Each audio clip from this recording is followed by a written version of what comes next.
Good evening, y'all, and welcome to another great episode of Mason-Dixon Podcasts with y'all's hosts, Vinny Balducci, Chad Dean, Mr. Greg, and Mr. Brandon. How y'all doing? As always, y'all. Oh, what was it? I said living the best life. Oh, that's the best way to live, y'all. A little reminder, y'all, for some housekeeping rules. The views and opinions expressed here on Mason-Dixon Podcast and on MAD are our own and just our own views, and they do not represent the views and opinions of any other person, group, or organization. Remember, the stars help us put up statues, so if y'all are watching this on one of our Facebook platforms, send us some stars so we can continue to put up more memorials across Dixie and also support our subscriber program on MAD. All right, gentlemen. So how have y'all been today on this very hot and humid day? Busy. It's been good. I've had hot.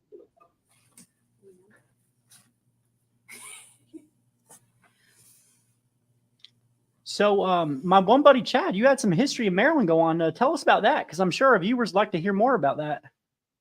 Yeah, let's do this in a round robin sort of way. I've got multiple stories to tell, updates to give. Very first update, please don't say Maryland all that much. It's the Great White North, So if you look behind me, since the last time I went live with you guys, I've put up my North Carolina flag. My social media profile says Gloucester, North Carolina. That is ground zero for my family. I have people buried on Ocracoke Island, whether it's Gloucester, Morehead City. I could go on and on. I don't just identify as a North Carolinian. I am a North Carolinian. My Sons of Confederate Veterans application will list 12 different Confederate soldiers just from North Carolina. There are zero up here during my exile in Maryland. But while I'm up here, I'm a historian at heart. And so let me talk about the first project. There's like 3 or 4 come back to me. But I'm about 100 pages in to a creative nonfiction book I'm writing. And one of the things that I may or may not have shared on the podcast before is that I'm into visiting national parks. There's 429 overall. I've been to 373 in all 50 states. So this book is not like a reference book, detailing what there is to do. It's very much a think piece, like a flow of consciousness. Here's what happened when I was there. Here's what was happening in my life at the time. But to keep it Southern, the best part of this is basically describing, and I'm pouring a lot of this type of information to the book. I'm pouring in like the disappearance of the South, like all the different times that I have gone south. And you see less and less Confederate flags. You see less and less traditional restaurants. There was one in Richmond called the Southern Gentleman, which I used to love. And after eating there, I tried to go back and find it the next time, and it wasn't there. And after going to Savannah and being impressed in the mid-90s with the Confederate flags being everywhere and not being stigmatized at all, the next time I went down there, just a handful of years later, I'm not talking about 2015 on, they were gone. And it seems like people who consider themselves actual Southerners just practice apologetics. You can't do that as a people and expect your culture, your people, your tribe, whatever you want to call it, to continue. So my book, and I do think it's going to be a 300-pager because I'm only up to 2006 with my remembrances. When I'm done, it will be a clear love story between me and the South. It's sentimental as it disappears and trying to save it and trying to visit random places that have meaning to Southerns. And so that's about all I can tell you about that project right now. But that is my primary focus right now. I love that concept so much. That's necessary. I'll read Somebody's it. got to. Believe me, I'll be at your barbecue hopefully next year in Salisbury, North Carolina. I will have a vendor table when this thing is done. You got it. I really like that whole idea because, this has been a process in the making where, when I say Southerner, I'm a diehard Southerner where these are our flags. We have our distinctive culture. And nothing is more disheartening when you have Southerners that are afraid to fly the battle flag, afraid to fly any of the first national Confederate flags, completely ignore that area. And I mean, like, I was at one of the Confederate shops, and the gentleman was like, "Oh, but do you have that shirt but with the USA flag?" I said, "Listen, that is an American. It was a battle flag." I said, "That battle flag is an American flag, and if you are too afraid to fly that in the South, you cannot call yourself a Southerner." I like this whole attitude of them just being afraid. Oh, let's fly the federal flag instead. Oh, let's just, hide away our flags. I said, that's part of the problem. I said, people have just gotten too complacent with allowing their heritage to be trampled on and taken away and did away with. And other part of it is, I guess, miseducation impacting the, younger generation. Yeah. And I would say that, the reason that is because they don't understand the way it was before, how each state was sovereign. So in their mind, America is Washington, D.C., Colorado. And in reality, what they love and what they're fighting for, even in the military, is for their state and even their region. Because that's what they love and that's what they value. Mm-hmm. Absolutely. Deep down, everybody has that understanding, but to get the intellect of it and actually see it in front of them, that's completely different. Yeah. When somebody thinks of America, the United States, they think of one country. But in reality, we are a union of 50 different republics and commonwealths, and even territories that aren't represented on the full stage. They're still included. And because of that understanding, so many people are they got the blinders on. They see what's in front of them, and they don't look anywhere else. Yeah. People aren't interested in actually educating themselves. They're not interested in learning new things because they're fed everything they need from Facebook and Fox News and TikTok and everything else. How many of you corrected others on July 4th or had a teacher or professor ever say that our country was not founded on July 2nd or July 4th? 13 of the 17 colonies that were in British North America broke away from the empire. One could argue it wasn't until the Articles of Confederation were ratified in 1781 that we had a national government. But nobody's going to talk about that. It's USA this and USA that every July 4th. It's all about that propaganda. Mm-hmm. I'll go even further.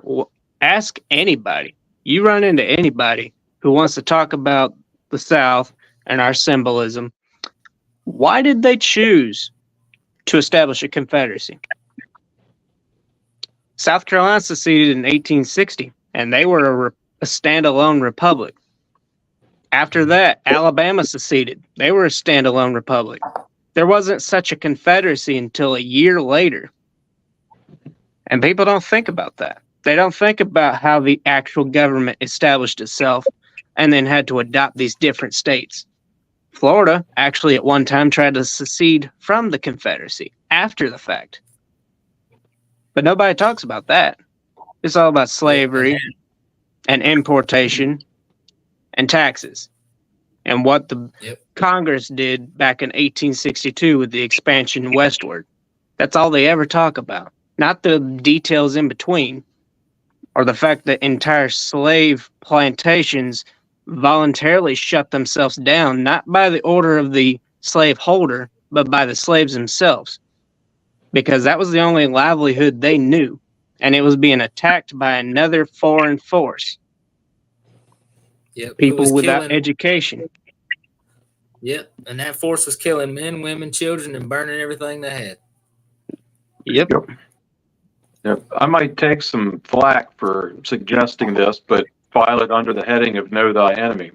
I assume you're familiar with William Davis and his book, Look Away. Does that Yeah. ring a bell? He's definitely a Yankee. I guess we make the mistake north and south of focusing on the creation of a nation state as opposed to the realities of a confederacy.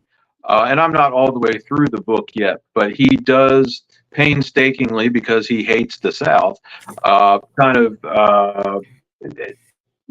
deconstructivize, if that's even a word, the development of the Southern Confederacy. And it seems that the would-be presidents of the Confederacy, and there was some jockeying, they were more concerned with honor. I'm not getting into the slavery debate. Slavery hardly factored into their discussions.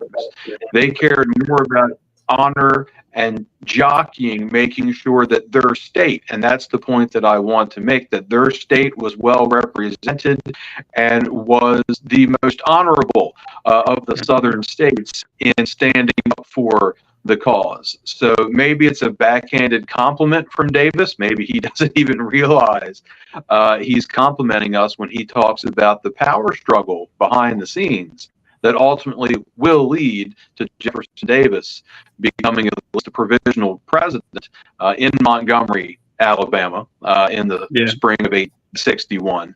But I feel like what you just said and what I'm saying here, it's basically the same argument, and perhaps without drawing that much controversy towards ourselves, that's kind of a neutral debate point that we could pursue publicly, and that is to try and do our best to delineate between what a lowercase c Confederacy is ideology. I'll start again. What a lowercase c Confederacy is vis-a-vis what a constitutional republic is versus what a federal style government is. That's not just history, that's civics, and it has everything to do with how our government operates from the top down today. You know it. Absolutely true. And, on that point, about on the 4th, how everyone just says they chant USA, they do all this. A lot of those people don't even know how government functions. I mean, like, this is what's crazy. And I've had my fair share of sparring with the Republicans. I've had Democrats that can't stand me. And I said, look, I'm on no one's side here because I'm not even really affiliated with any party. I'm politically homeless. We need a new Calhoun more than ever. Somebody like him that's a true statesman, because that idea has been killed. Mm-hmm. Yeah. I would vote for you too. And there was this woman. She, I've been trying to educate her. She's been running for some, offices like in, Congress, was not effective. So she did Board of Ed. And on the 4th of July, she says, we are one nation under God. And I said, no, we ain't. We are 50 individual states with distinctive culture. That's how it should be ideally. Mm-hmm. But we've gotten so far away from that, from this one idea that everything federally has to be the same. When we start putting all the power in the Supreme Court, that's when you got a real big problem. And then, she went on to do this, like they called it the conservative women's retreat thing. One of the speakers that was there was a woman on CNN who was deemed to be conservative, but was far from it, was anti-Confederate. She ended up passing on a few months ago, this lady, but she was a CNN commentator. And I'm like, why the heck are they having somebody that is like the most, anti-history, anti-conservative value person? They didn't know a lot of the stuff. And then they were like idolizing Margaret Thatcher. If she's on CNN, then she's controlled opposition. There's nobody worth their salt from the real South that's ever going to have anything to do with CNN. I don't care if it's broadcast from Atlanta. But you mentioned the phrase "one nation under God." Let's talk about, if you so desire, the many reasons why we should not pledge allegiance to the flag. Mm-hmm. Amen. I can continue. But under God is really the only thing I'll say. It's the only, to me, the only statement in it. To add to that, I don't say the pledge because if you listen to what it's number one, the history of it, written by a socialist, it had the one book, it was on Lincoln's Marx or Lincoln's Red Army, or is it Lincoln's Marx? I think it was one of those two. And it talked about how, you know, it was a song that had ties that were basically kicking the South when it was down further. You read the entire pledge out. It is the most unconstitutional saying ever. No other country, there's like maybe one or two that have a pledge, but not like ours. Ours is like, you know, the idea of being indivisible, that is as unconstitutional as it gets. Well, people don't think about what they say. It's all peer pressure and propaganda. That's right. It gets instilled into you in school. The last couple schools I've worked at, and I'm sure they avoid the pledge for very different reasons, but more and more schools do not require the pledge in the morning and do not fly an American flag. They do not supply one to teachers. And I'm not saying that was bewildering at the start. It was just like a nod. How about that sort of moment? I ain't even mad. Whatever gets us there. And I don't want to bring up COVID, but there's one reason to really thank COVID for happening, the scam that it was. It proved that the public school tradition of education, that routine, was not the only way of doing things. It proved that there were other ways, you know, doing it through remote learning, whatever you're doing. I know homeschool numbers ticked up considerably. That's one of the great successes and triumphs of that year or two of weirdness that we had. I think everybody that is not a total robot and statist has come to the conclusion that you're much better off educating your own children, pursuing a more practical education than what is provided. And that all of the pride stuff that has been codified into state mandated curriculums around the country has further convinced parents who actually care about their kids and don't use the schools as a babysitter that the schools are just plain evil. I mean, evil is the correct word to use there. I fully agree with that 100%. And coming from someone who worked in the school system, you know, that point about being a babysitter, you felt like you were a babysitter. You felt like you were a corrections officer half the time. At one point, I think it was more like, you know, my whole thing was, hey, don't destroy school property, number one. Number two, just be respectful to one another. That's all I ask. And, you know, if you don't do your work, don't do your work. It's on you. As an assistant teacher, it got so out of hand the one year. COVID just made it worse, the behaviors and all that. But out of something so bad and the scams, I do agree with that. It did accelerate this. And I remember, I think it was 2018, 2019, that school year, where our program really didn't require the pledge. I never said it, but it was one of those things that we had business as usual in our class, and it was never an issue. And then when that happened, we got sent home in that March and never came back. But after that, it's just been that one thing. And, you know, you're going up against the grain here with some of these, you know, small scale that they label themselves as conservative, but they're really just Republican groups that say, oh, we got to put the federal flag everywhere. They try to say the pledge at the most awkward times. Like, we were doing the protest lockdown in New Jersey, and they gave me flack for having my battle flag. They tried telling me I couldn't wear my battle flag hoodie. I said, well, it's a public space. It's my First Amendment right. And we were out there near the governor's. You know, we were roped off, which, hey, we followed protocol. While they're doing this, they decided to try to sing the Pledge of Allegiance. I said, why are we singing an unconstitutional song when we're in a place where our rights are just clearly being violated? And you know, I didn't say it. I was kind of towards the side. One guy who was closer to the front wasn't saying it. And there was a member of this quote unquote conservative group that was threatening violence on him because he didn't want to say the pledge. I said, wait a minute, you guys are claiming to be the party of free speech, but somebody practices free speech and we're going to like attack them. Yeah. Our Republican party's butted heads with me, I don't know how many times. And that's why I'm not in politics anymore. Same here. And I had somebody tell me, oh, but it could be the death of the Republican Party. And my response is, that's wonderful. That would be the best thing ever, because I think that would actually put a much needed fire under people to reorganize to something better. Mm-hmm. Like the UK has a reform party that just popped up overnight. I forgot the specifics because I've just been seeing bits and pieces, but why can't that happen here? Oh, I agree. Both parties are equally corrupt. They're just playing to their own tune, and we all see it. It's something that everybody thinks is just too hard to deal with. And I mean, like you think of like CPAC, right? And they'll idolize these like one or two what they call conservative speakers until they say something they disagree with and they freak out on them. Mhm. Like you'll have CPAC, and right there, could you just imagine us having a table there selling historical books about the truth about Lincoln, selling books about Calhoun and how awesome he was, selling books on all these other Southern figures with our flags? Oh my gosh, it'd kick us out of there. Yeah. All right, but they'll welcome in the log cabin Republicans. Absolutely. Oh my gosh. They'll have them do the presentations or the NAACP. We had the one gentleman who was running for governor, Jack. He's been going to all NAACP events. So these people that are otherwise voting hardcore left wing are voting for this guy because he's not a conservative. He's a Lincoln style Republican.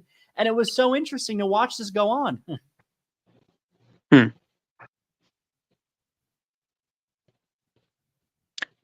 up, bud? How are you, Corey? How much are y'all doing? Pretty good. Pretty good. So what's on the agenda today, gentlemen? Chatting just a little bit about a little bit of history. Mr. Chad's writing an amazing book that I'm very excited for. I will be one of your first purchasers. You got pre-orders or all that. Yeah. Yeah, I'm excited for that. Real excited. And we'll do a review on here. Good. There's also an update down here in Arkansas.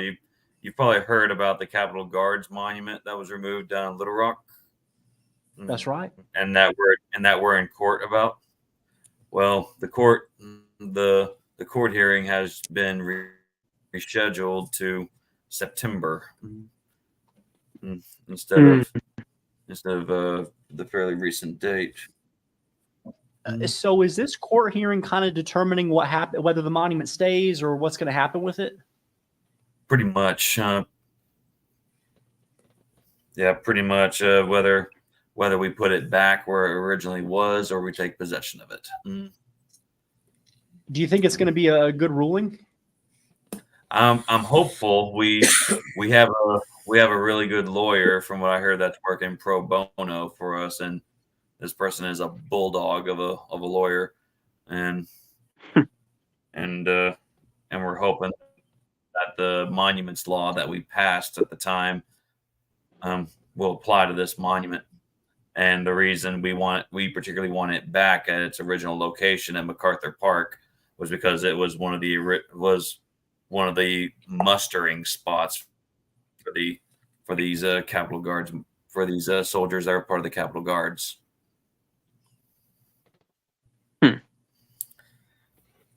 Oh, is that monument owned by the SCV? I'm not entirely sure. It was erected around the time of the United Confederate Veterans. Okay. Could be most likely it's probably a UDC memorial. I could be wrong because I know a majority are usually that the ladies did a lot of great fundraising, but you do have a few memorials the men did. I know in Florida that one was a UCV memorial, and there's quite a few of those down south.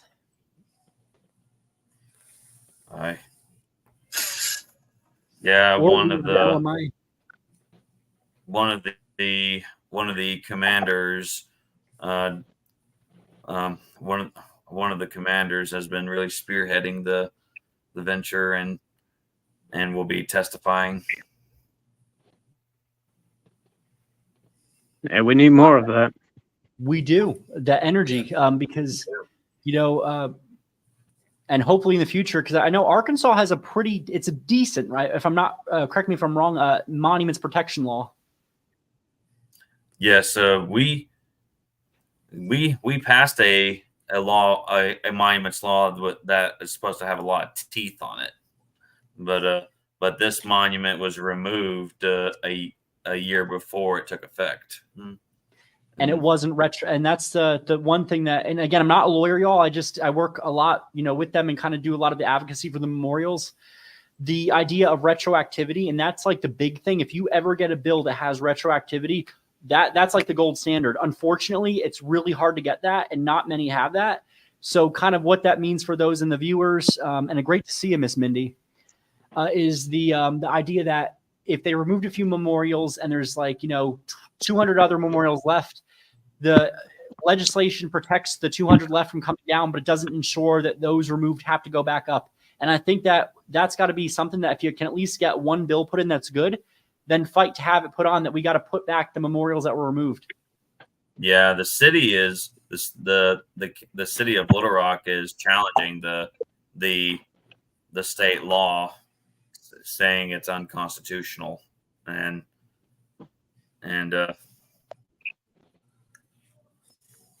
I don't see what angle they're looking at it here.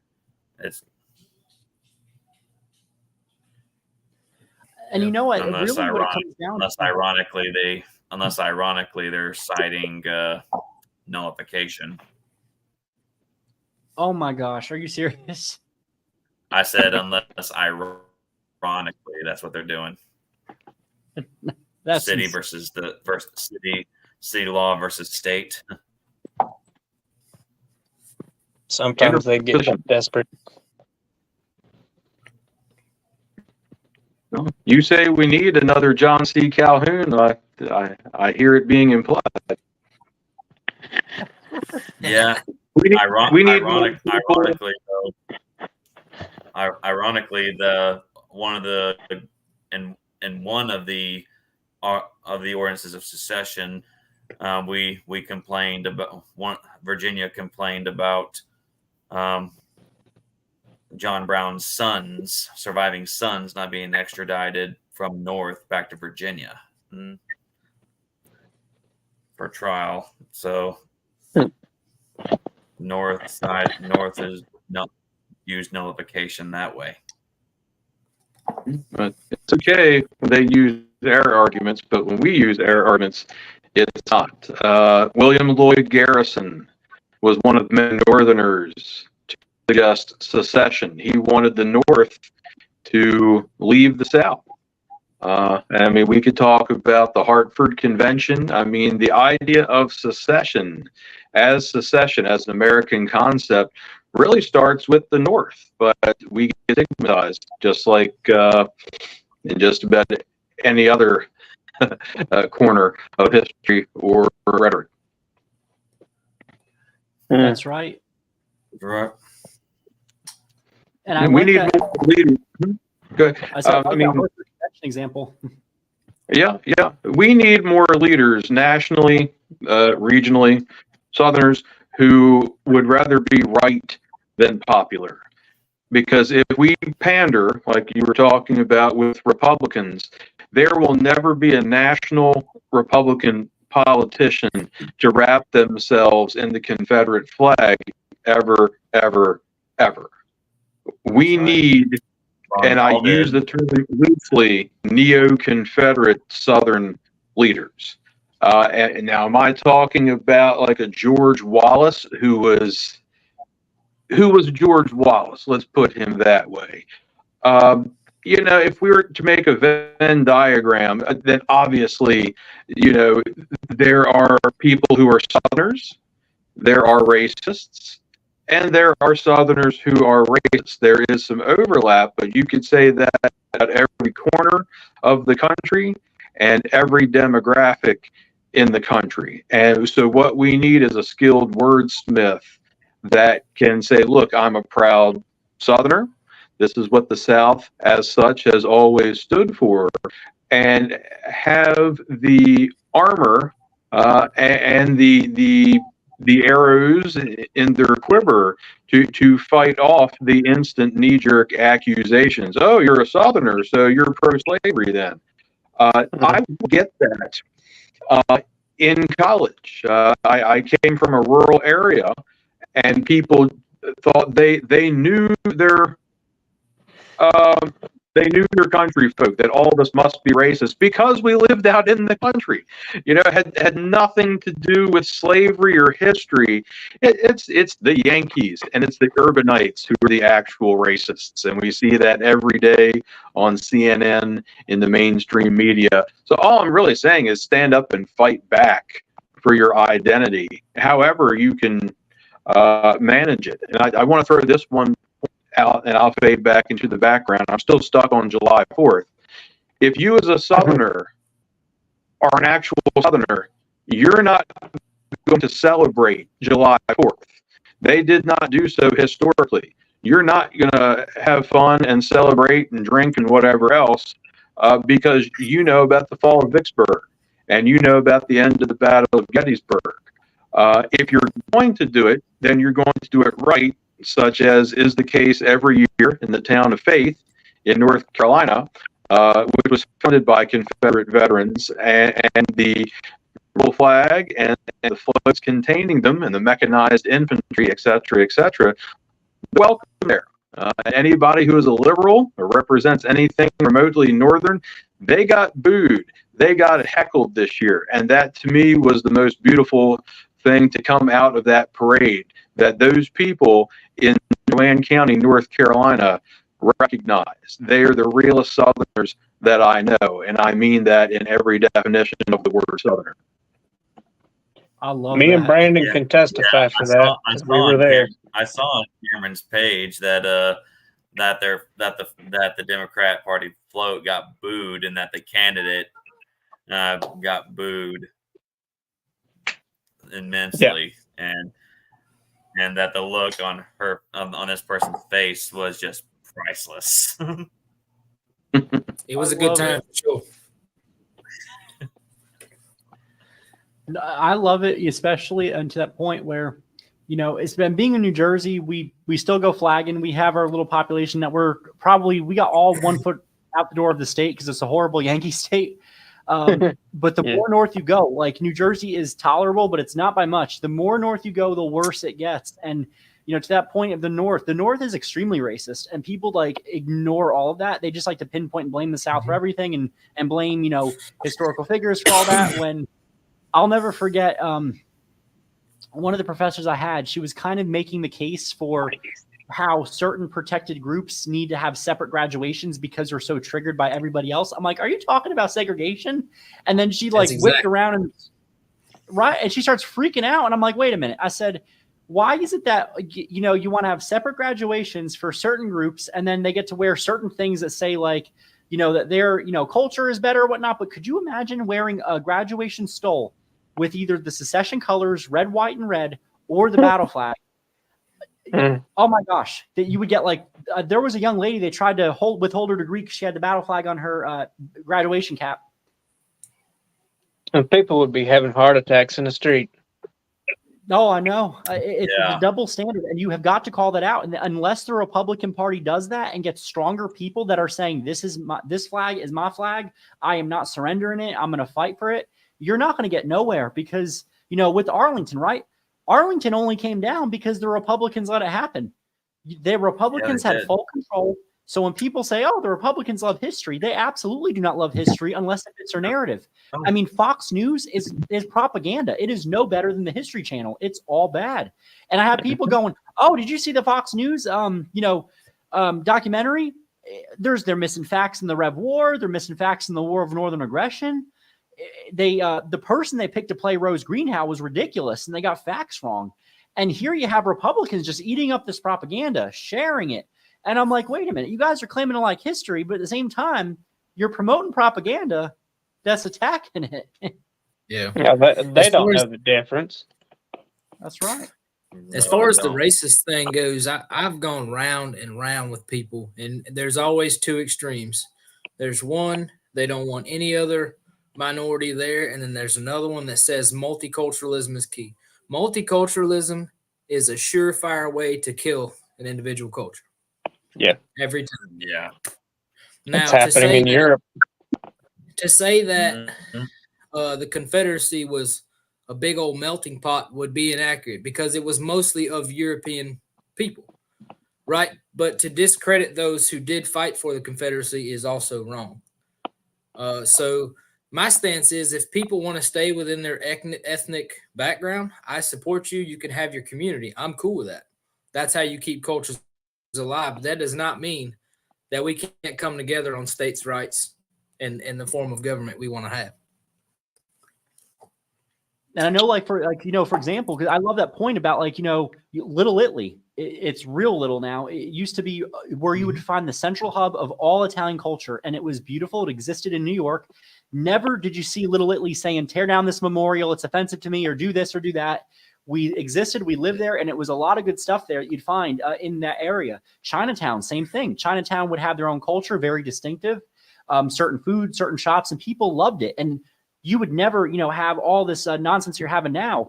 And it wasn't until this, left-wing BLM multicultural propagandists came out that they started painting over Chinese murals that had meaning to honor, BLM. And Chinatown says, no, we don't want that here. They painted over it, and they were fighting back with them. And, that's been the problem, is that with this whole narrative, they make us take a multicultural psychology class.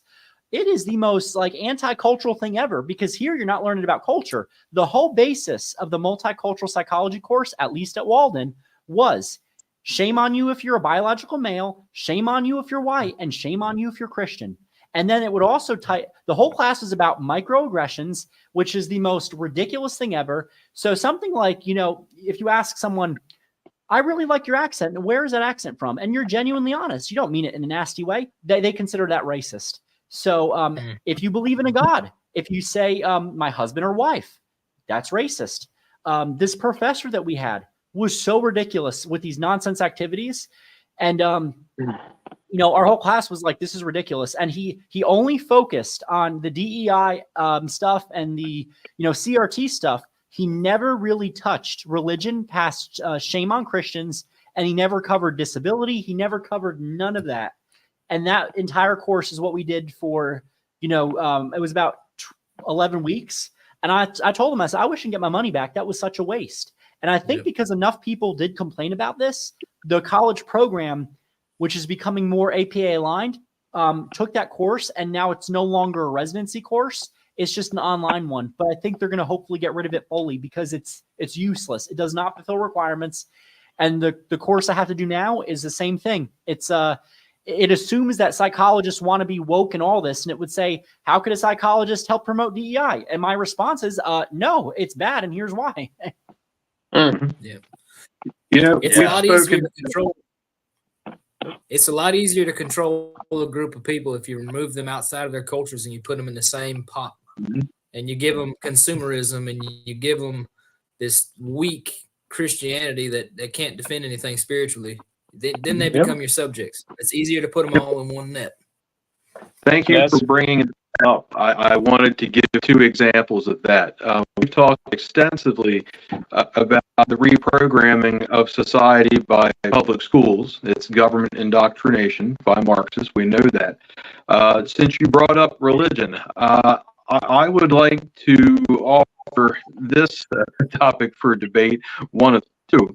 The Southern Baptist Convention is arguably Southern in name only.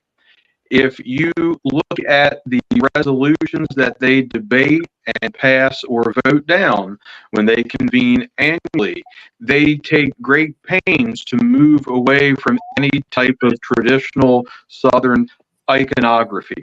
So I don't know about any of you and your faith traditions, but I would cast a very scrutinizing eye towards your pulpit and the what do I want to call it? Just like the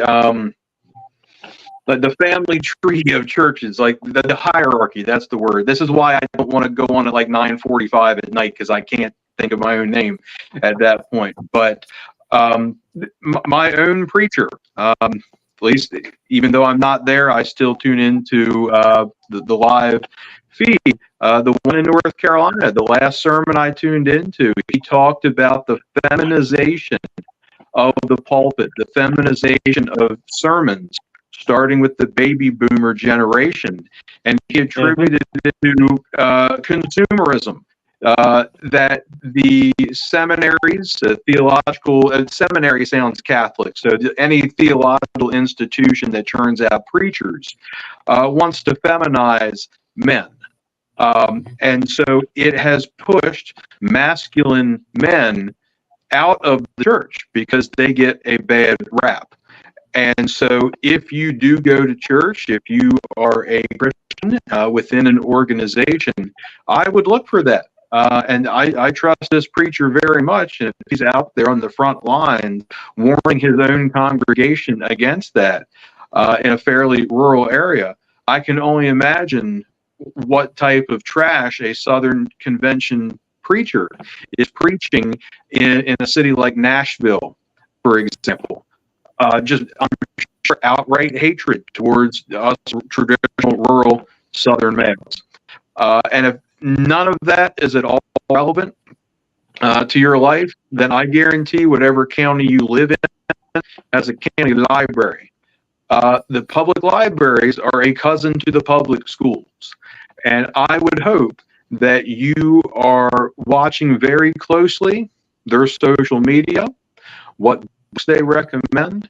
I hope that you are looking at the agendas and the minutes of whatever Board of Trustees minutes they have, what their budget requests are of their county councils.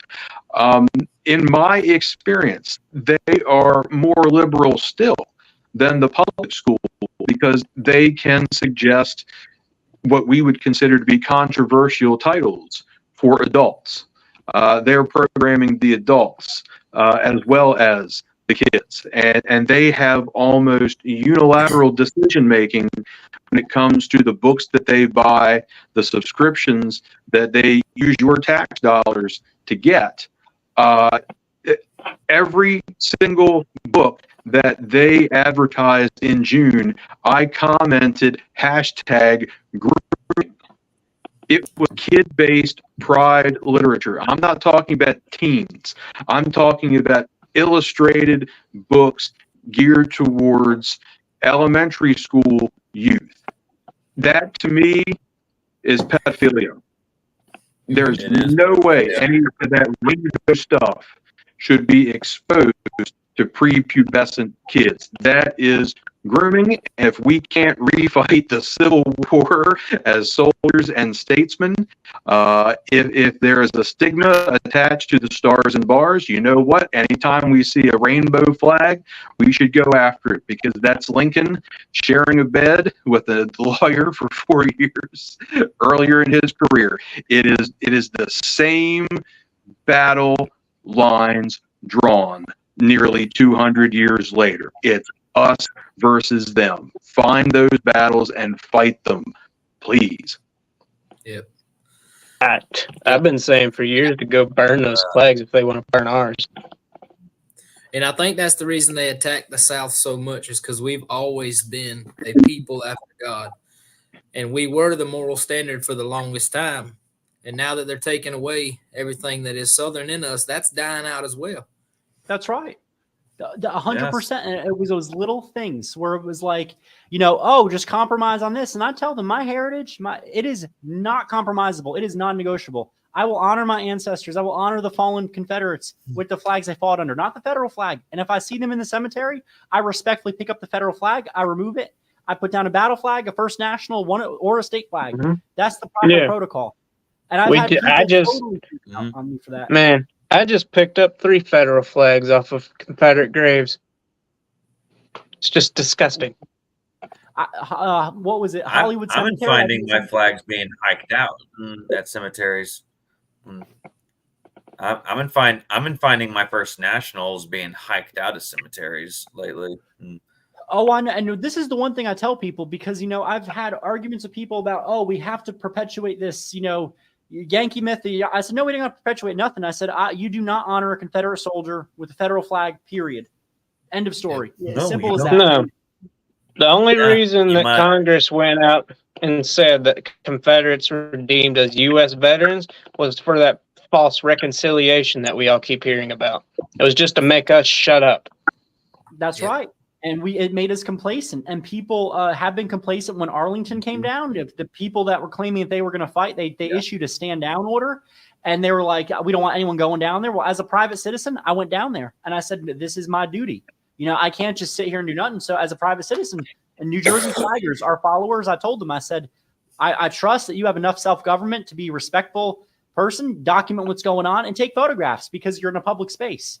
And they were giving regular citizens a hard time if they just wanted to go in that cemetery. What are you here for? I'm just here to visit a grave. Whose grave? They said, oh, well, don't go anywhere near over there. Okay. Those that were there trying to take pictures had to justify this is a public space. You can take photos in a public space. And you see what Arlington became. That is exactly why you do not want federally controlled cemeteries, because when you have that, it does not feel like a cemetery. It feels like you're imposing in someone's house. It's that like it feels like it's, crossing the street the wrong way at Arlington, you get yelled at by a crossing guard. I mean, like, what was it? This is what it became. And, people were saying, oh, we can't sneak in flags. Well, guess what? Would our ancestors have taken no for an answer? I folded up my battle flag. I hid it in my little thing. I had friends do the same thing. We would sneak flags in when the monument was still there, take photos, go around there, sneak in a few stick flags if you had them in a camera case. That's what you got to do. And I had people say, well, just use the First National. I'm not against using the First National, but I'm against using it for the wrong reasons. The whole idea that people are haters don't know what the First National is. They know what it is, y'all.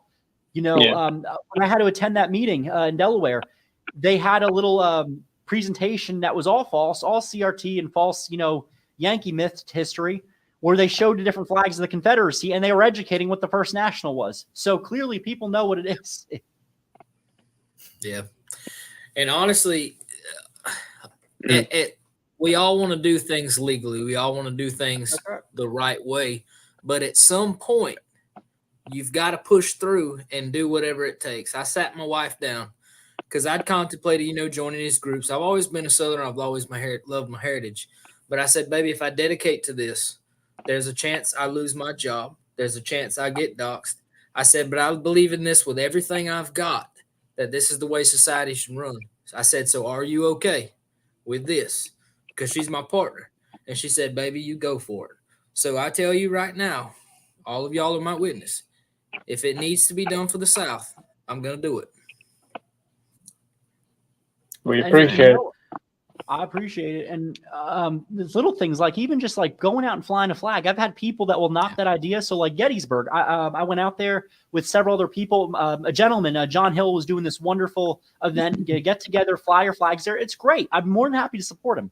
There were people, and I'm not going to name names, but they were just like trash talking him and saying, oh, that's silly. Why are you flying flags? Yeah, because it gets the message out that these people ain't going to be forgotten. And if you get enough people that are there, we were all respectful. We knew our history, smile, explain why you're there. And I love Miss Teresa Roan. She always says that we've got to know more than just history, not hate. We've got to actually know our history, educate ourselves. I've always said that. The simple like saying, history, not hate, that's a lazy statement. You're not arguing anything. You're pigeonholing the entire argument. Like it's implied that there is to begin with.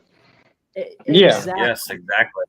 That's what Matt from Reconstruction podcast said, that don't say the cliched jargon, heritage not hate, because you're giving them the field of argument. That's right. And I don't want to recognize any of their terminologies. Yeah,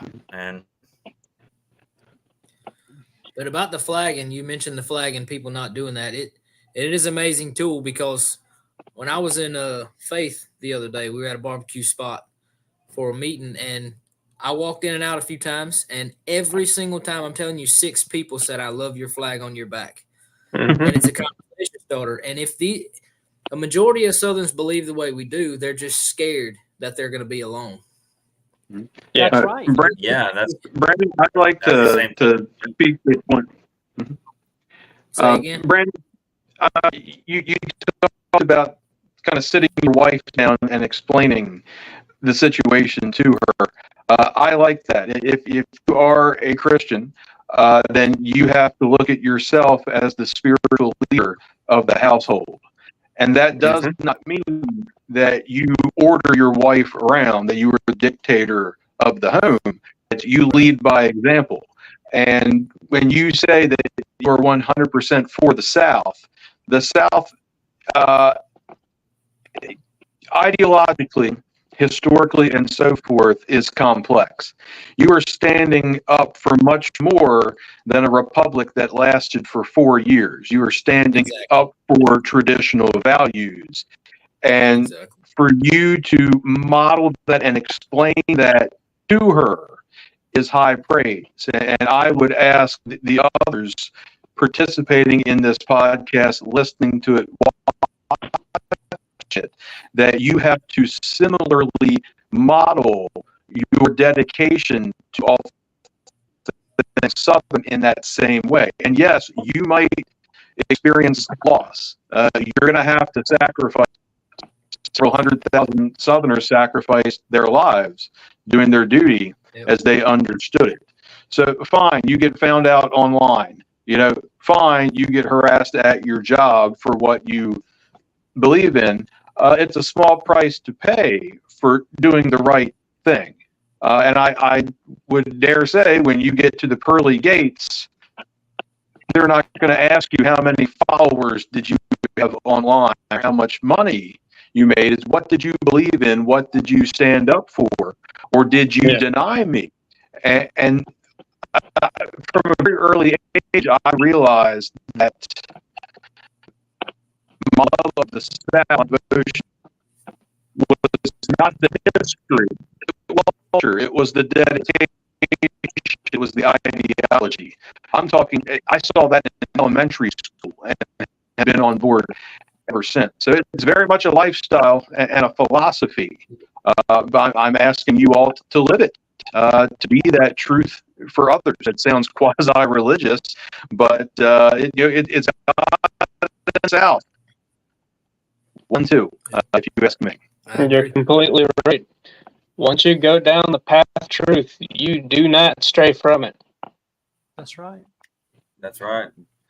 And we almost become like a missionary in that we have to, we go out there and when we're flagging, we wake people up because there's people that when you're out there, and this is what's crazy. I remember when we were doing flagging, we had a really nice Trump group that invited us and it was wonderful. We would be on one side. And when I would say, when you're a flagger, we conduct ourselves like Southern ladies and gentlemen, we're family friendly. And there was a gentleman that I guess he was one of the haters. He made the most funniest comment. He goes, it's a crazy day when all the people flying Confederate flags are the ones that are the friendliest, smiling and waving.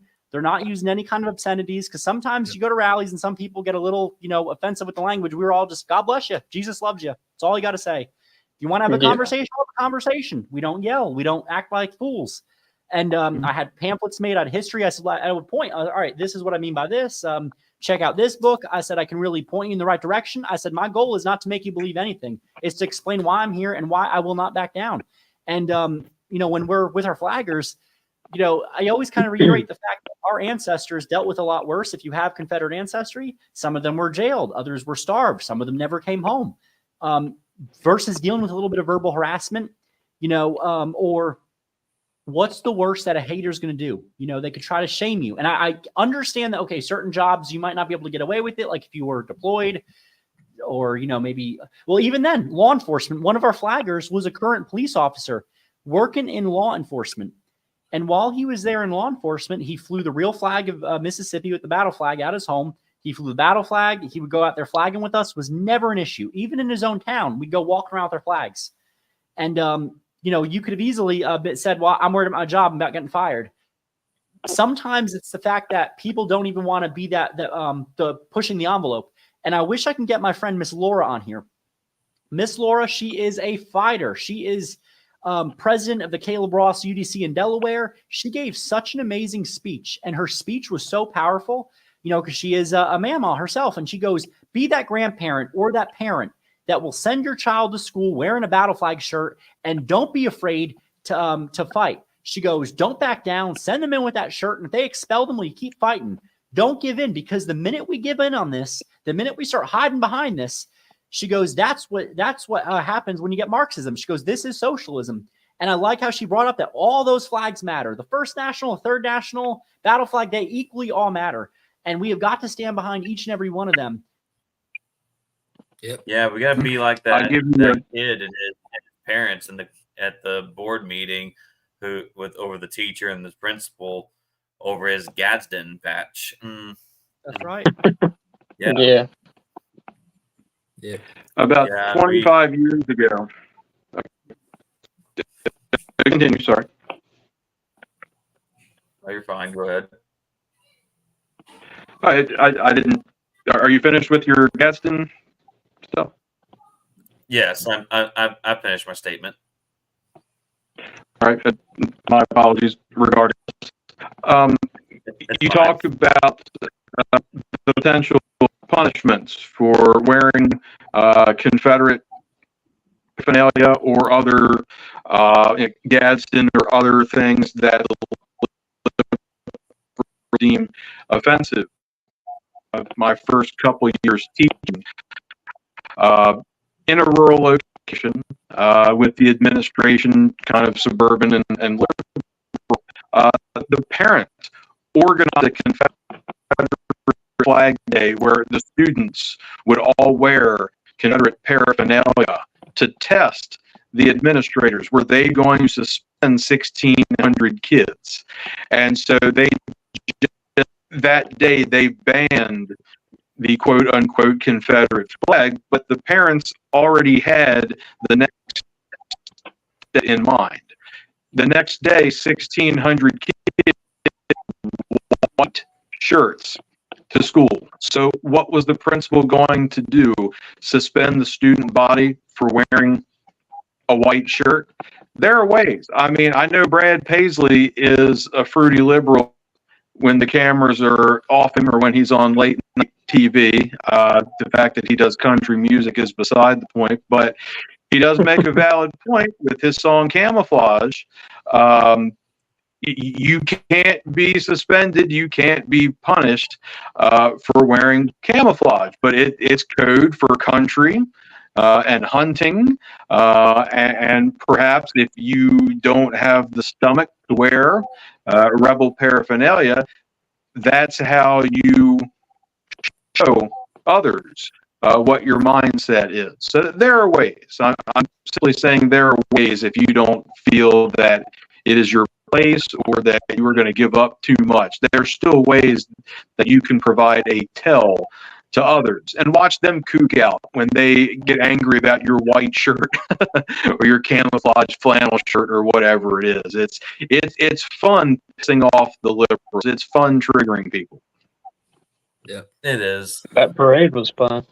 It is, especially fun when you're trying to illustrate a point too, because I probably made this one kid's head. I probably made this one lib's head explode with either a picture of Daniel Winsett, a black Confederate soldier from my state of Arkansas, or a picture of Judah Philip Benjamin, or you've probably seen this portrait. It's a Captain Jose de la Garza from Texas, wearing a uniform. And if you got your Confederate veteran, a French prince, that was a general. That's right. Oh yeah. I think there's many things that have to happen for this organization or this movement to go forward. One is you actually have to live out. Like, the thing that makes Southerners is the soil that they're on. The foods they eat are produced in their state. The cultures they have are produced by the wildlife that's around. Mm-hmm. Over here in North Carolina, we're not eating gators and frog legs all the time. We get it now and again, but it's not a huge staple. That's what sets us apart. So number one, we got to get back to the land. Number two, our children have got to be trained in education. They need to understand that Southerners created seminaries. They were writers. They were poets. They were artists. They're not just toothless idiots who get drunk all day and shoot shit. There's a lot of them in New Jersey. Yeah. And thirdly, they need to be around your children need to be around other people who are waving the flags, who are talking about the leaders, who are having conversations like this. That is what will really root and ground us in our dirt and our people and our culture. If we don't have that and we only have Facebook, this thing will die out as soon as the computer gets turned off. That's right. You're right. So that's my It's a personal goal. simple- Every evening I read to my boys. There's essays of 12 agrarians. I read out of that for them. So, they learn terms, they learn about these poets, and it really does help them. I had a child come out here with the American flag the other day, and he was waving around for 4th of July, and he said, "Where's your flag?" He said, "Let me go inside and get it." And he grabbed that one right back there. And I was like, that's good, boy. He understands the difference between the two flags. That's Yeah. good. I'm still Oh, I love that. I'm still hoping to set the seeds of southernness in my nephews and niece. And as far as I know, that the knowledge that they have on the War of Northern Aggression is that, well, we lost, and that's about the extent that they know. But then again, my nephews are two. I got 3 nephews. 2 of them are 5 and one's 8. So they're not in that realm of the classroom talking about the conflict yet. For sure. And my you my gotta keep it age niece, appropriate. yeah. As far as they do ask me, like for example, I have magnets of like General Lee, Forrest, General Taylor, and Stonewall Jackson, and the only one thing that really lights up one of them is that as I tell them that we're related to General Taylor. Yeah. Yep. It makes a difference. And that's right. You got to teach them while they're young, at least before the Marxists get a hold of our children. Oh yeah, for sure. I think the coolest bit of Confederate history for my local area is right across the river in Davidson County is where PGT Beauregard had his last stand at the Battle of Fort York over the Yadkin River.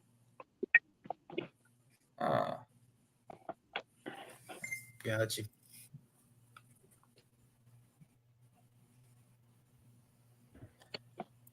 Yeah, down in my neck, the closest thing for me is probably, or in my neck of the woods.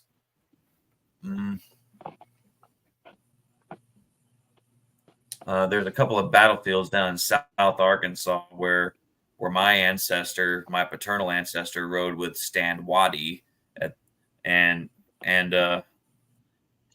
also with General Gano in Texas, and like y'all probably heard of like Battle of Poison Springs or Battle of Cabin Creek out in Arkansas, I've heard of Oklahoma Cabin border. Creek. Yeah. Yes, the second one, not the first one. And then you had the skirmish one town over from me, from out in Dardanelle. Yeah. But yeah, it just bewilders me that the locals don't even know the history in their own backyard. Yeah. And that's the Yes, big ma'am. part Oh. of where it starts. You think of like Richmond, for example. Richmond, beautiful city with a lot of history from colonial to War Between the States and after. Mostly destroyed during the War Between the States, but when it rebuilt, there was the Battle Abbey of the South. Nobody really knows that current museum now is the remnants of the Battle Abbey of the South, the same building and all that history. You find a few old timers that really know, which is excellent and hard to find, but the majority of Richmonders have been displaced because of all that nonsense. And when you start having people forget their history of what happened there, that's how you start going down that slippery slope of just iconoclasm and, wiping out the local history in that area. Cape Fear was doing that with the people that came over in the government, wiping stuff out. Savannah tried it. Atlanta did that. And then it takes forever. Don't forget about Charlotte. The disgusting Queen City of Charlotte here in North Carolina. They've purged every bit of their Confederate history. Yeah, just about. Yeah, and me being near Fort Bragg, they're taking everything. You can't find a monument near, which makes sense because it's a military installation. The Union is the most glorified thing you can have. Oh yeah, they love their imperialism. Yep. 110%. And and then you have this whole issue where the older veterans who are either retired or on their way out, they're livid. They are really livid to see what's happening. And I knew a professor that she goes, that will always be Fort Bragg. It will always be there. I will never call it whatever new names there are. That's been the problem. And then these younger generation, you've lost more of that originality. Oh, I know. So many people join the military not to defend the nation. They just want that tax break or free education or anything that gets offered to them. They get free education, then they go to art school. That's right. Mm-hmm. Yeah. All right. Mr. Jim, how are you? I don't know if you're able to go off mute, but I think you were able to do it before. Good to see you. Yeah, can you hear me? I can hear you. Yeah, we can hear you. Well, now my camera's not working. Last time the camera was working, but the microphone wasn't working. So you can't have your cake and eat it too. Oh yeah. Well, I had my computer on mute too because I didn't want any background noise to kind of interfere with y'all talking. But are you good, Jim?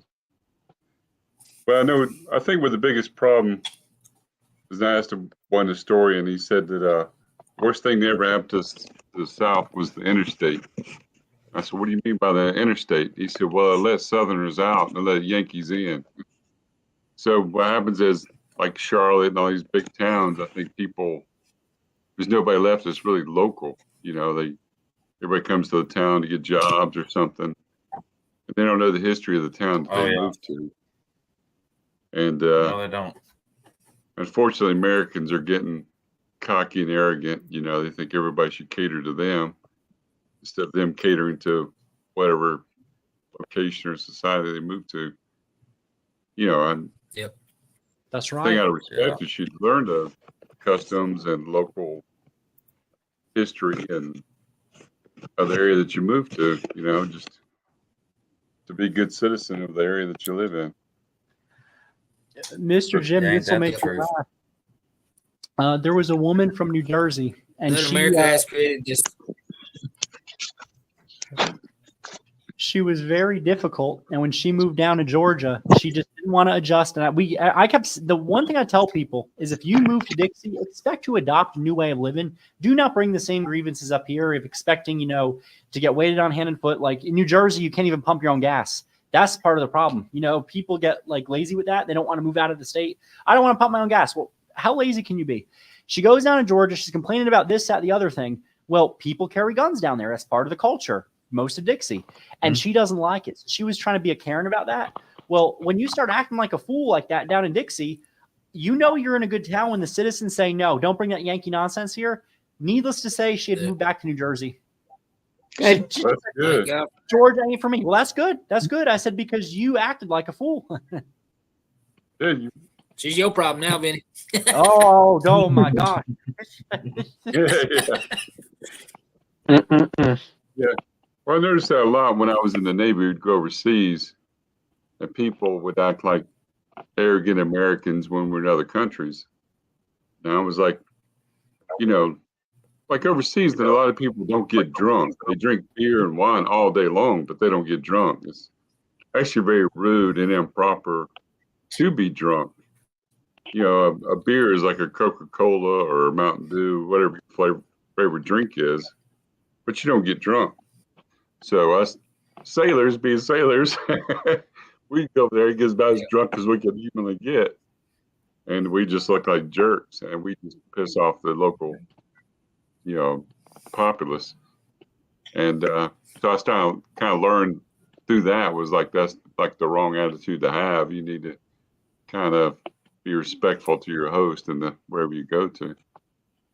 Yeah. And that's what I tell Yankees and other people about Confederate monuments. I'm like, if you don't like Confederate monuments, that's fine and dandy. I'm not trying to force you to like them, but these are our heroes. These are somebody I consider, I look up to. This is, my ancestors. I should be able to, respect and have monuments to my people just like any other group of people should.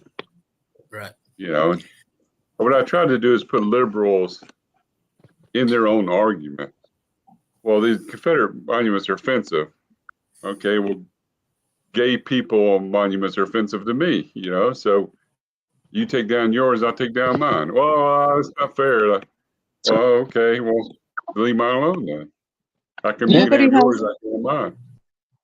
Can't stand ahead. Hey, Mindy. Hey, Mindy. Hey there, Miss. Yeah. Nobody has a right not to be offended. Nobody has that right. That's not a right. multiculturalism for you.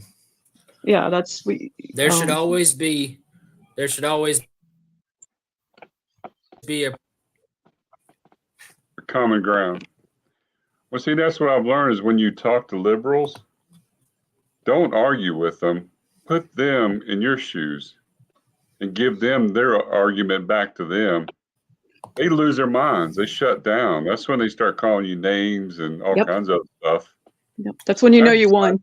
All that stuff. I just stick Yeah. it's like, you can't argue the facts. So you don't like it now that I'm picking on your monuments now, so. Yeah. I'd like to interject some- something if I may. Sure. Yeah, I can't remember if you- it was Plato or Socrates that said on, this, but pretty much if the person you're arguing with resorts to personal attacks at you, then you've won the argument. That's right. Miss Mindy, what you go? What were you trying to say? Well, backing up just a little bit, when we were talking about teaching our kids, it is vitally important that we teach Confederate history and truth to our kids. And one of the ways, Benny, SIA, that's a big push we have. We're trying to get states to refuse federal funds, and I think Tennessee will be the first state to do that. Didn't make it out of committee this year, but it should next year. But I've found with my own grandchildren, the best way to get them interested and to teach them Confederate history, take them to reenactments, get them involved in reenactments. It's amazing. I have a grandson who has 3 mixed half sisters. And at first his dad and his mom were skeptical about it. And now they understand, okay, we were part of this as well. So that's the number one thing I recommend to all parents is get your kids into reenactments. That's all I wanted to say.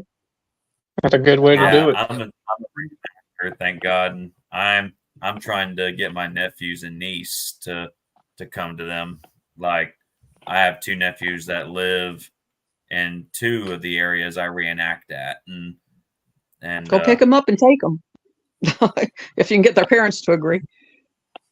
Yeah, I got their parents watched me at one, though partly because I drew the short straw and I had to wear a blue uniform. Ooh. Yeah, hopefully you were on the dying end. I was. We have to galvanize too, and so our grandkids have both uniforms, and I always tell them, somebody has to be the bad guy. That's right. That's right.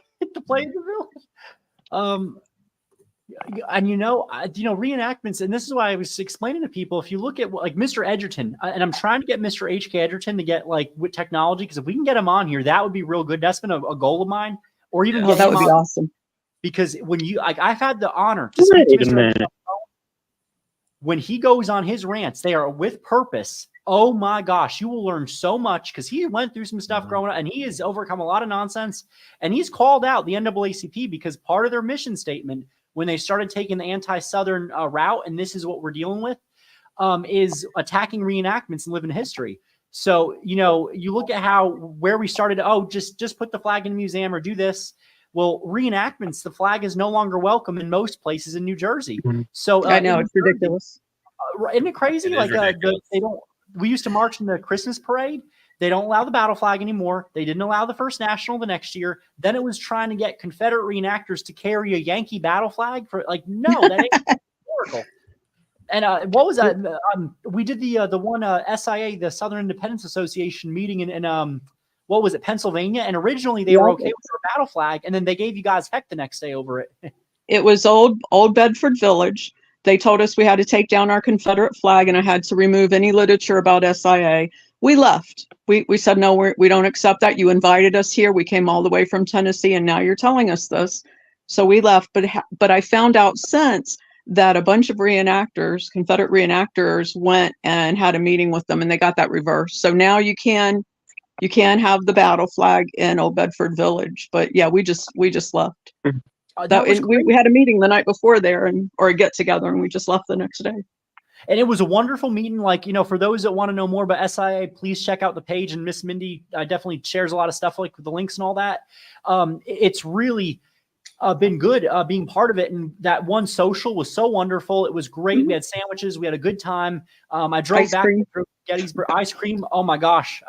Don't even start. I'm hungry now. And I think during that day, if I'm not mistaken, there was also a bunch of Union reenactors not too far from where we were. So it was crazy how you clearly had when they came up, we went and got them to come over and have ice cream with us. That's right. We weren't there to cause trouble. We were just, doing our Confederate encampment like they asked. It was a nice thing, and it was that we were approved. It was all that wonderful things, and it was crazy how we got approved. This all happened, and then it really just spoke volumes to where we have gone as a country, to where you can't even just appreciate history anymore. And I'm glad that they finally reversed that, because I didn't know that. That's good. Then we went to Arlington in January to do a silent memorial because they removed the Reconciliation Monument, and they ended up arresting our chairman of the board. That's right. They targeted him. Not Arlington itself. Those people were great. They welcomed us back anytime, but it was the park services, the National Park Service. That's right. They didn't want him there. They didn't want to approve us for our protest, but the people at Arlington convinced them, no, they've jumped through all of our hoops. They've done everything we've asked. They should be approved. So they did, but they targeted us because they didn't want us there. It was like a foreign country. It is. And then you have that, because the Arlington, I think that's a separate one. They are usually really agreeable if you work things out. The park, though, Park Service, it's like night and day. So you have these two different bodies, and it's like, which one is right? And that's the whole problem. It's the, epitome of a bureaucracy. Absolutely. I'd like to jump in, and Mindy, I don't know at what point you came on as a speaker versus listening, but perhaps a half an hour ago, we just destroy public education every time I'm on here, and we targeted the Southern Baptist Convention for fairly specific anti-Southern reasons, and we targeted public libraries, but I, as a national parks traveler, I've been to almost 90% of all national park units. I'll be the first to say that an arm of the Northern Liberal Police is the National Park Service Ranger or law enforcement. And there are divisions within the Park Service, but they most certainly like the Ken Burns line when it comes to Civil War history. There is exactly one narrative at every single national park, whether it's history or not. I mean, if it's the natural park, then it's climate change and climate change only. So as you go to these events, or as you visit them with your family, just a private visit, by all means, scrutinize, ask questions, protest the display. I've done that even in Charleston with the visitor center displays there are so incredibly inaccurate, even in quote unquote South. So marching orders, as far as I'm concerned, I know that I do that. I'm just nod my head and accept the status quo with what's presented. You have to harass them. Yep. I agree, but I think our focus has to be on the South, and gain the South back first, and then we have more power. That's right. You get a few victories, and like with Save Southern Heritage Florida, they've done a great thing where we came very close to getting a wonderful monuments protection bill. And it's one of those things you got to keep trying, and they were successful with some small victories in Florida. And the more that we continue to fight there, because Florida is one of those states where it is just overrun. You go, the more south you go, the more north it is. The more north you go in Florida, the more southern it is. If you're able to win just once there, you will have really good standing. And it's a matter of getting other states to have those small victories. I'm proud of Tennessee because Florida Tennessee has passed their own monument bill. well, Tennessee or Florida is two different states. From St. Augustine down is liberal. From St. Augustine or has more northern influence. From St. Augustine north, the whole state, even the Panhandle, they're southern. Yeah, all of South Florida is Cuba, pretty much. Yep. And New York. Yep. Yeah. I thought New York Oh. became Little Russia or something. What was up, Chad? Yeah, I echo what was said about Tennessee. As our cause is concerned, and this is going back a ways, but if you recall when Dylan Roof did or did not do what he was accused of in South Carolina, the knee-jerk reaction in less than 72 hours was to pull any Confederate anything from any national park visitor center that had it for sale. It just so happened I was on the road doing a national parks trip at the time, and I went to Stones River, the battlefield fairly outside of Nashville. It's closer to downtown Murfreesboro, I guess. They still had all of their Confederalia out. And so say what you want about Tennessee, first one back in, but some actual Southerners in key positions in that state. And so I want to extol the virtues of the people of Tennessee for keeping Confederate history alive there and being proud of it. Amen. Yeah. Amen. Just a we quick, still have a ways to go, but we're not giving up. your microphone's a little choppy. The last part. Mine? But no, Mr. Chad. I'm going to jump off here. My phone is overheating, and that might be part of the problem, but this was great, and I look forward to the next one. Thank you so much for coming on. And I loved a lot of your points. So please, we got to do this regularly. Thank you. Thank you. Thank you. Hey, Vinny. Is there any way that you can get me the contact information for HK Edgerton? I'm going to try to do that. I should be able to. I think it's somewhere. I got to check my little log. Okay, because he would be a great speaker to have at the barbecue festival. He would. And he's from especially since it's in North Carolina. Because I know he was formerly of the NAACP up in Nashville. Yeah, I do believe. Yeah, he was. Yeah, I think he was the president of the local chapter in Nashville. Yeah, he was the president, and they kicked him. The NAACP kicked him out. And because he went through actually dealing with stuff, and he'll explain nowadays. It's like the NAACP creates these false problems that don't exist, and they also play a big role in other stuff. Other organizations that are like-minded, like the Southern Poverty Law Center, create stuff that doesn't exist. I mean, and we see all the time that they live in the world of hypotheticals. It's the only hate that has been spewed is by the left 9 times out of 10. And the Republicans who are anti-Southern try to make up this nonsense to fit their narrative, and this is what we're dealing with. And it's Mr. H.A. He calls the Republicans out. He calls the Democrats out. That's what I love about him. He's very tell it like it is to the point. And if they don't like it, oh well, too bad. I love that about him. Yeah. That's what it should be. Yeah, that's what it needs to be. Yeah. It's very rare to find people who, when they speak, you believe exactly what they say, and you believe that they believe it. Yeah. Mhm. Especially nowadays. All right, y'all. So we've been on here for almost an hour and a half, and I'm fixing to kind of wrap things up. But does anyone have anything else for the good of the order? Any events coming up? And we can kind of do this in a round robin to avoid talking over each other. So going to Greg, any events coming up? As of now, we got the barbecue festival coming up for the Fame Preservation Group. Mindy and Brandon will both be there. I think if you agreed, I don't remember, come down and speak. But that's August 17th, Stars and Bars Tavern, Salisbury, North Carolina. It'll be just like last year. We'll have speakers, a live band, vendors, and good old Southern barbecue. Yeah, I was going to ask you, what times that start? It'll be 12 o'clock. And And as we're far as the currently lining up SIA, reenactors now. all right.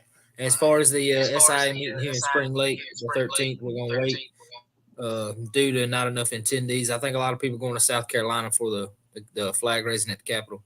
So as soon as I get that date, and I get with Miss Mindy, then we'll put it out, and hopefully all the North Carolinians can come out, That'll work. because we got a lot of work to do in this state. I'm down to help any way I can.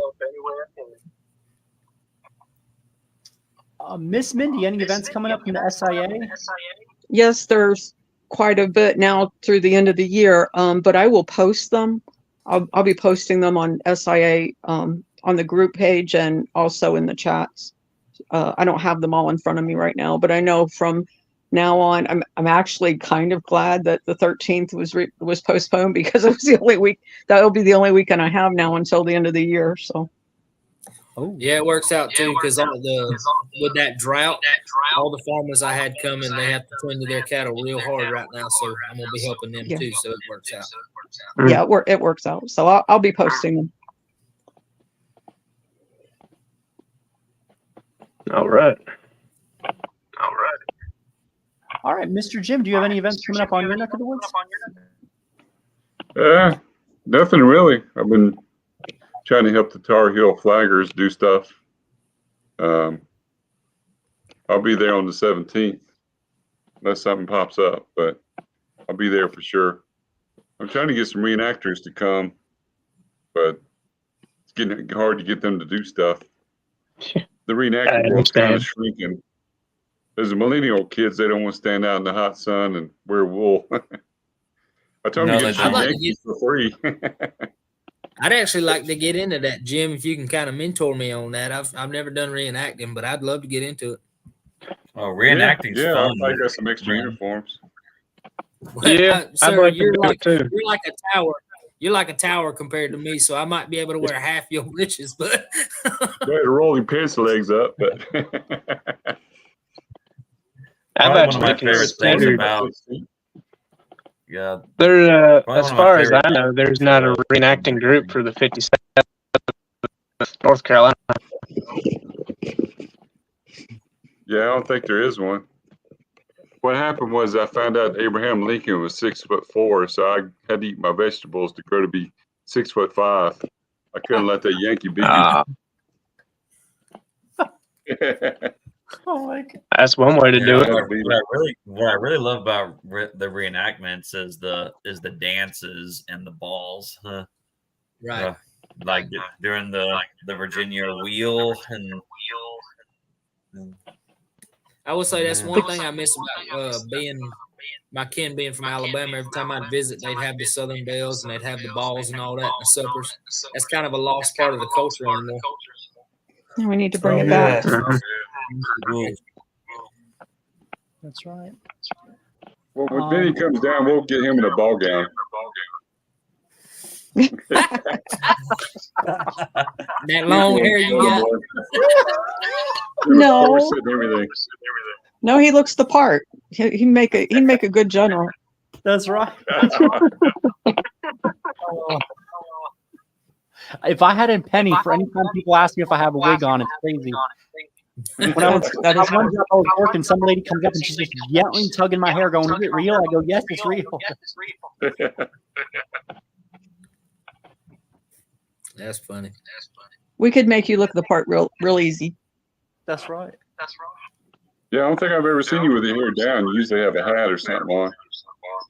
All right. I've been getting wearing it down a bit more, and I had a disaster. It was back in 2020 where I got the bright idea during the everything going on. I was going to try to perm my already curly, really curly hair, thinking it would make it more manageable. It made it like poop for about 2 weeks. Probably an afro. Yeah, worse. It looked like I hit by lightning.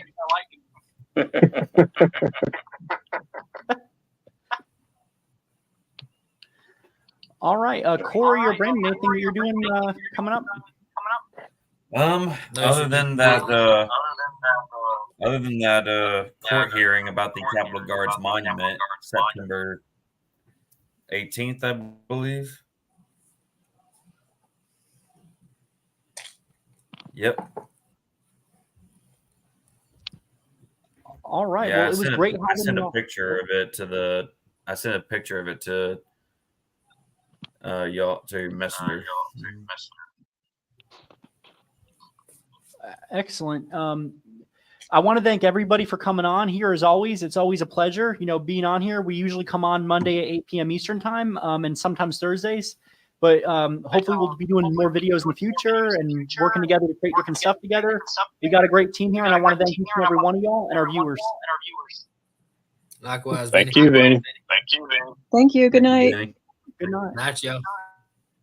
And y'all stay Southern, and Deo Vindice, y'all. Deo Vindice. Vindice. Well, when did you?